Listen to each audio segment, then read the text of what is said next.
We begin the day at sea with the battle against Russia's shadow fleet. Nations around the Baltic Sea are calling for more protection for critical infrastructure after another undersea cable was damaged last week. It's the fourth incident in just over a year involving a ship coming from or heading to Russia.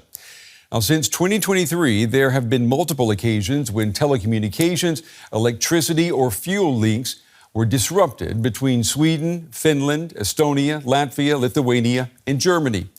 DW correspondent Teri Schultz looks at the credibility of claims that these were all accidents. Another anchor has fallen off a ship, hitting a vital cable on the floor of the Baltic Sea. A telecommunications line between Sweden and Latvia was broken Sunday by a cargo ship after it left a Russian port. Exactly a month after another vessel dropped and dragged its anchor in Finnish waters, rupturing vital links between Finland and Estonia. That crew only pulled up the anchor's chain after some 100 kilometers when Finnish authorities seized the ship and demanded it. Divers found the anchor later.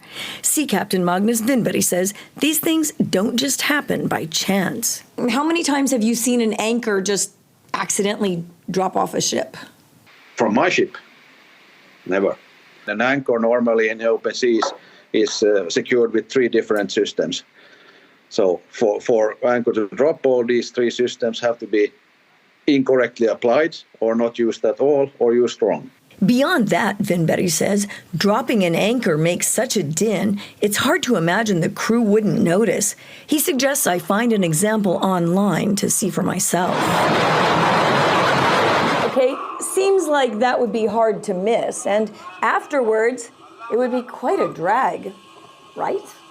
It should be obvious in, let's say, 10 minutes. He says that's a handful of kilometers, not the 100 the Eagle S traveled, nor the even longer distance the Chinese ship Yipeng 3 is suspected of dragging its anchor a month before that across multiple cables, again having left that same Russian port. China admitted the anchor of its new polar bear ship ruptured the Baltic Connector gas line as it sailed to Russia in October 2023, but said it was an accident. This week, the Bulgarian company that owns the ship involved in the latest case said that anchor loss, too, was an accident. A company official blamed bad weather for dislodging the anchor and said it was too dark outside for the crew to stop it. I think this fully proves that there is no reason to believe that there was any malicious action. But the Reuters news agency cites Swedish meteorological authorities as saying there was no storm that day. Retired General Pekka Toveri is the former head of Finnish military intelligence, now a member of the European Parliament. He emphasizes that all these ships with anchor problems also had links to Russia. I don't believe in coincidences when they happen so often. Toveri welcomes NATO's new Baltic Sentry mission launched after the Eagle S incident. It will enable greater surveillance of the some 2,000 vessels crossing the Baltic Sea every day. You can probably pinpoint the most probable troublemakers, and you can narrow down the 2,000 to maybe a couple hundred, which you then have to follow. He's guessing anchors are a lot less likely to accidentally fall off vessels that have a NATO warship sailing alongside them. Well, DW's Teri Schultz joins us now from Brussels. Teri, we know that the head of NATO, Mark Rutte, he has said that NATO will do everything in its power to make sure that this sort of thing does not happen again. And yet, just last weekend, it did happen again. Can NATO really hope to prevent these incidents? Well, I'm sure that's not what NATO was hoping to see within 2 weeks of Baltic Sentry being launched. Another anchor dragging along the Baltic seabed.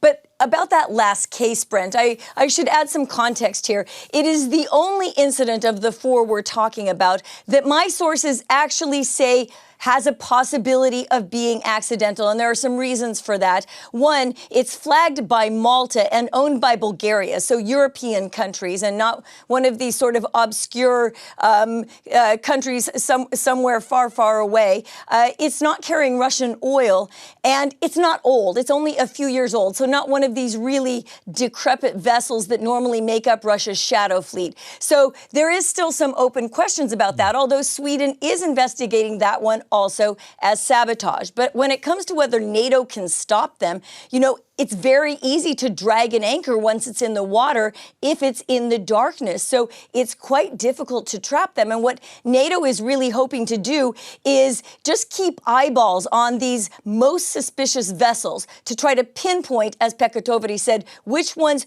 could be most likely, which ones fit the profile of a shadow fleet ship, for example, and really just sort of make sure that they know they're being watched. So these boats dragging anchors, I mean, that's not something that we hear about or see on a daily basis at all. I'm wondering, how vulnerable are NATO countries when it comes to these underwater data cables or pipelines that crisscross the Baltic Sea?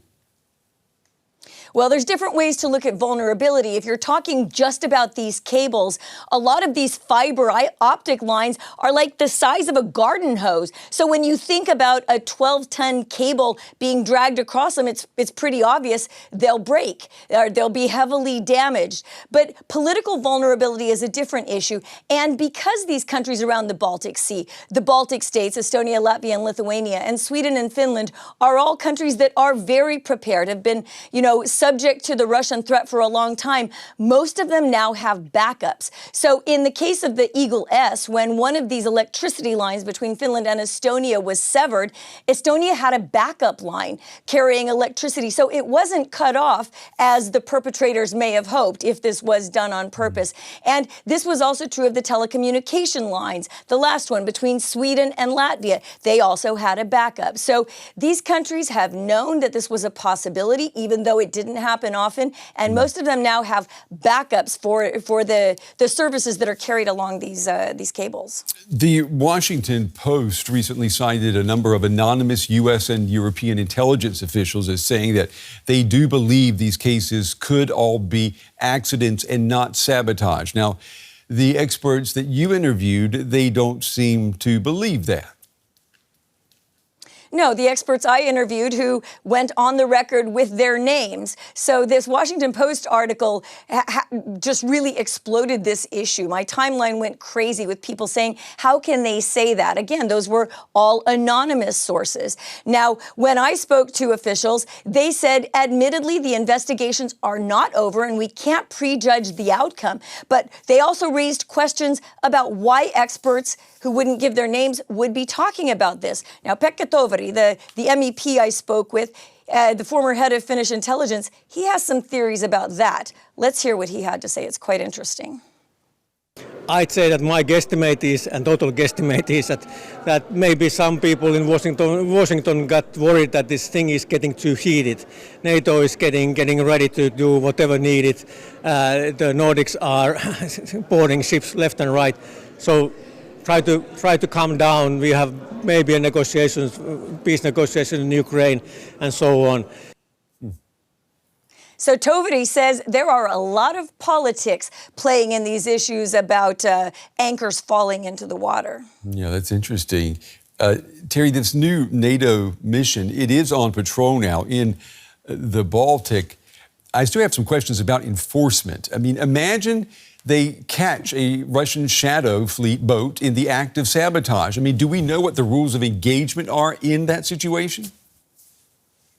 Everybody has questions about this, Brent, because it is an evolving situation. Think about it. It was just December 25th and 26th that the Finns, for the first time, caught one of these ships and boarded it. Until now, the ships have sailed away after their anchors dragged along the seabed. So the Finns had been studying the law of the sea, and they found that there was an exemption that if the ship posed a threat to their country, they could board it. They were lucky that when they told this ship to turn back into Finnish waters, getting it out of international waters, the ship followed. The Swedes, having done so last weekend, had the same situation. It was in their own waters. Now, in both of these situations, these authorities were ready to use force to get these ships to turn back into their waters and to stop. But I would say that we don't really know what would happen if the ship, made a break for it. I don't think anybody wants to find out right now. They're pretty happy they've got them in their control right now and can gather all this information. This is very much an evolving situation with the law of the sea.